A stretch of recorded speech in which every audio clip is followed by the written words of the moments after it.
Hello everyone, માદેવર to all. આજે આપણે બનાવીશું એકદમ પરફેક્ટ ગોળ પાપડી એટલે કે સુખડી. ઘણી વખત શું થાય છે, સુખડી કઠણ થઈ જાય છે, દાણેદાર નથી બનતી અથવા તો મોઢામાં નાખતાની સાથે જ સોફ્ટ નથી લાગતી. પરંતુ આજે હું તમને એવી સરળ અને સચોટ રેસીપી બતાવીશ કે જેનાથી તમારી સુખડી પહેલી વારમાં જ એકદમ સોફ્ટ, સ્મૂધ અને મોઢામાં નાખતા જ પીગળી જાય એવી બનશે. આ રેસીપી ખૂબ જ ઓછા સામાનની જરૂર પડે છે બનાવવા માટે. માત્ર 10 જ મિનિટની અંદર તૈયાર થઈ જાય છે. માટે વિડીયો છે એ લાસ્ટ સુધી જોજો, કારણ કે છેલ્લે હું તમને એક સિક્રેટ ટીપ શેર કરીશ જેનાથી તમારી ગોળ પાપડી દર વખતે એકદમ સોફ્ટ પરફેક્ટ બનશે. તો ચાલો એક પણ મિનિટ બગાડ્યા વગર ફટાફટ શરૂ કરી દઈએ કઈ રીતે બને છે આ સુપર સોફ્ટ એવી ગોળ પાપડી.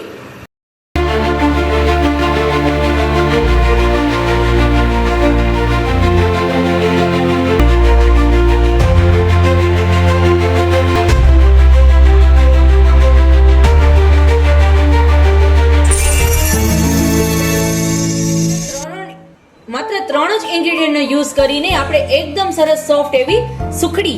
હવે સુખડીને અમે લોકો કાઠિયાવાડીની ભાષામાં ગોળ પાપડી કહીએ છીએ. તો એ બનાવવા માટે હું અત્યારે અહીંયા અડધા વાટકા જેટલું ઘી લઉં છું. મેઝરમેન્ટ છે એ ખાસ ધ્યાન રાખજો, એટલે પરફેક્ટ તમારી નહીં સુખડી કડક થાય કે નહીં મોરી થાય, પરફેક્ટ તમારી સુખડી બનીને રેડી થશે. અડધી વાટકી જ્યારે ઘી લઉં છું ત્યારે એની સાથે સાથે હું 1 વાટકો જેટલો ઘઉંનો જાડો લોટ આવે છે, જે કરકરો હોય, આ રીતે ભાખરી માટે આપણે જે યુઝ કરીએ છીએ આ ટાઈપનો કરકરો હોય એ લોટ યુઝ કરું છું. સાવ ઝીણો લોટનો યુઝ નથી કરતી, કરકરા લોટનો યુઝ કરું છું. બીકોઝ કરકરા લોટની સુખડી છે ને એ એકદમ સરસ થાય છે. હવે સાવ ઝીણો લોટ તમારે યુઝ કરવો હોય તો એ પણ કરી શકો છો, એનાથી પણ સરસ થશે. બટ એના કરતાં પણ મને કરકરા લોટની સુખડીનો ટેસ્ટ છે એ ખૂબ જ પસંદ આવે છે.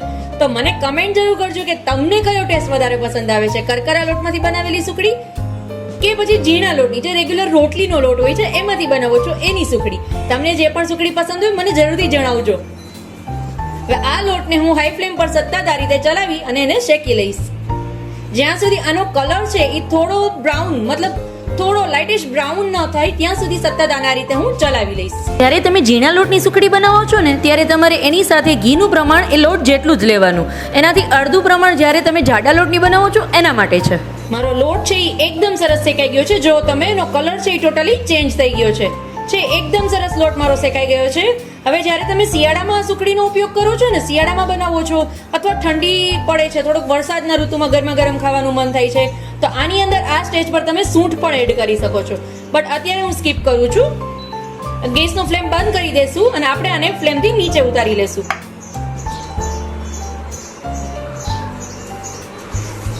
આની અંદર તમે સૂંઠની સાથે સાથે ટોપરાનું ખમણ પણ એડ કરી શકો છો, ડ્રાય ફ્રૂટ્સ પણ એડ કરી શકો છો, તમને જે પણ પસંદ હોય એ એડ કરી શકો છો. બટ મોઢામાં નાખતાની સાથે જ એકદમ સરસ માઉથ મેલ્ટિંગ, એકદમ પીગળી જાય અને એકદમ સરસ ટેસ્ટ આવે ઘીનો, ગોળનો, બંનેનો. એટલી સરસ પોચી એવી સુખડી આપણે બનાવી છે. તો એના માટે આ ટ્રિક્સ છે મારી, જરૂરથી ફોલો કરજો. કે સુખડી એકદમ સરસ બનાવવા માટે પહેલા લોટને આ રીતે ઘીમાં એકદમ સરસ બ્રાઉન ન થઈ જાય ત્યાં સુધી આ રીતે શેકી લેવાનો. હવે શેકાઈ જાય પછી એને ગેસને ફ્લેમથી નીચે ઉતારી અને 2 મિનિટ આ રીતે ચલાવવાનું. એટલે તમારી જે સુખડી છે એ સોફ્ટ બને એના માટે આ રીતે 2 મિનિટ ચલાવશો એટલે શું થશે કે આ જે એકદમ હાઈ ફ્લેમ પર આપણે તમે શેકેલો હશે લોટ એ થોડો નોર્મલ થઈ જશે, મતલબ રૂમ ટેમ્પરેચર પર ધીરે ધીરે આવવા લાગશે. હવે આ રીતે 2 મિનિટ ચલાવ્યા પછી આને હું 2 મિનિટ રેસ્ટ આપી દઈશ. હવે 2 મિનિટ રેસ્ટ લઈ લીધા પછી આની અંદર આપણે ગોળ એડ કરશું. હવે જેટલો મેં લોટ લીધો હતો એટલો જ હું આની અંદર ગોળ એડ કરું છું. 1 વાટકા જેટલો મેં લોટ લીધેલો હતો તો એની અંદર હું 1 વાટકા જેટલો ગોળ એડ કરીશ. એ ગોળને એકદમ સરસ આપણે પહેલા મિક્સ કરી લેશું. હવે જો તમે ગરમમાં ગોળ એડ કરી દેશો ને, તમારું જે આ લોટ, જે શેકેલો લોટ છે એની અંદર તમે ગોળ તરત જ એડ કરી દેશો ને, તો શું થશે, તમારી સુખડી છે એ કડક થઈ જશે. જેવી ઠંડી થશે, રૂમ ટેમ્પરેચરથી પણ વધારે એકદમ ઠંડી થઈ જશે, પછી એકદમ કડક થઈ જશે. જો તમને કડક સુખડી પસંદ હોય તો ગરમ લોટની અંદર જ તરત જ ગોળ એડ કરી દેવાનો, એટલે તમારી સુખડી એકદમ સરસ ક્રિસ્પી થશે, કડક થશે. પણ જો તમને એકદમ સોફ્ટ પસંદ હોય તો થોડું રૂમ ટેમ્પરેચર પર આવે પછી એની અંદર ગોળ એડ કરવાનો અને એકદમ સરસ આ રીતે મિક્સ કરી લેવાનું.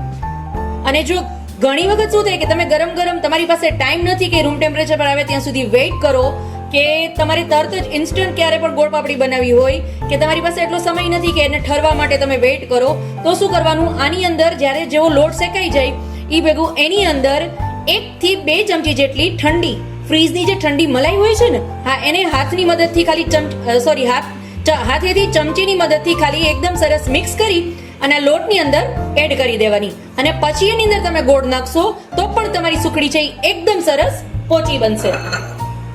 મારી જે સુખડી છે જો તમે એકદમ સરસ ગોળ મિક્સ થતાની સાથે જ આખું પેન છોડી દીધું છે. હવે આપણે આની અંદર એડ કરી દેશું.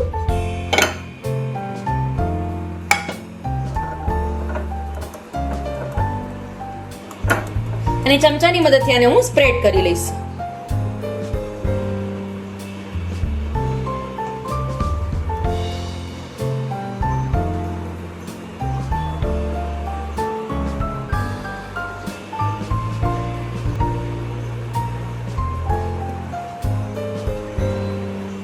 હવે આને હું ખાલી 5 થી 10 મિનિટ માટે સેટ થવા માટે રાખી દઈશ. હવે આને ચાકુની મદદથી પીસ કરી લેશું.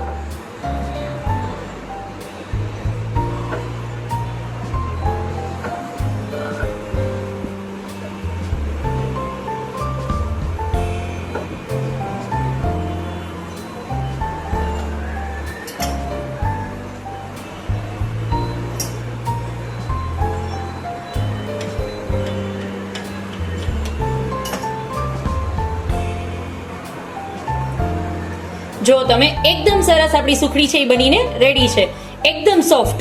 આટલી સરસ સોફ્ટ સુખડી બનીને રેડી થઈ જશે તમારી. જો તમારી પાસે સમય નથી તો આ સોફ્ટ સુખડી બનાવવા માટેની એક ટિપ્સ પણ મેં તમારી સાથે શેર કરી છે કે એની અંદર તમારે 2 ચમચી મલાઈ એડ કરી દેવાની છે ને, એકદમ સરસ. તો ગરમા ગરમ એન્જોય કરો. ફરી મળીશું આવી જ રીતે એક અવનવી રેસીપી સાથે. ત્યાં સુધી આવજો ફ્રેન્ડ્સ. Mahadev to all.